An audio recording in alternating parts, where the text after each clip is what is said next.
I live in Tokyo and I take the subway to work every morning. My local subway station is Shinkoiwa Station on the Chuo line. It is notorious as a place where people commit suicide. It has earned the nickname Suicide Station. Over the years, countless depressed and misguided people have taken their own lives there by jumping in front of the train. It became such a problem that there appeared mirrors in the subway. They say that if the people catch sight of themselves about to jump, it will make them change their minds. I have no idea if it really works. Just last week there was a suicide at the station. I was there when it happened. I saw the whole thing. It was early in the morning and I was waiting for my train. There were only a few other people on the platform. I heard a voice over the loudspeaker announcing that the train was coming. Just then I noticed a woman who was standing right in front of me.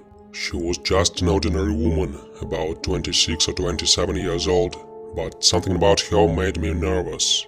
She was acting very strangely. As the train came closer and closer, she stepped forward and began inching towards the edge of the platform. Something was very wrong. She glanced back at me and I could see there was a look of sheer terror on her face. Suddenly I knew what she was about to do, but I was powerless to stop her. I was frozen to the spot by fear. All I could do was watch as she threw herself in front of the train. There was a screech of brakes as the train tried to stop. The other passengers on the platform screamed. Through the echo of their screams and the metallic screech, I heard a sickening thump. This sight was so grotesque, I couldn't get it out of my mind. There was blood and chunks of flesh. I thought I was going to be sick. The other passengers ran away from the platform and I ran with them. The officials had to close down the whole line. As we waited outside for a bus to take us to our destination, I kept thinking about that poor woman. This scene replayed over and over in my mind, but there was something wrong. Finally, it came on me. The shadows. I noticed it just before the woman jumped. The lights in the subway were bright, and when they shone down, they cast shadows from left to right. The pillars, the kiosks, everything cast a shadow from left to right. But the woman's shadow had been different. Her shadow went straight forward, stretching from her feet to the edge of the platform, as if a light had been shining from behind her. There was definitely something wrong. I had an uneasy feeling in the pit of my stomach and it wouldn't go away. I had to get to the bottom of this. As soon as I got to work, I went straight on the internet and began searching for old news stories about the station.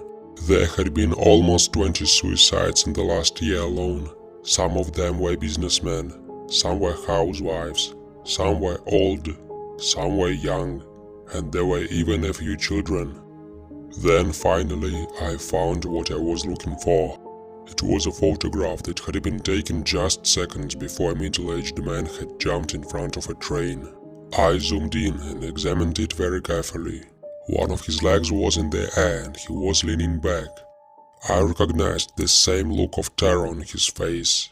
There was a black shadow like an arm stretching out from under the platform and grabbing the man by the ankle. Suddenly it all made sense. When I saw the young woman in the subway that morning, she wasn't jumping in front of the train. She was being dragged in front of it.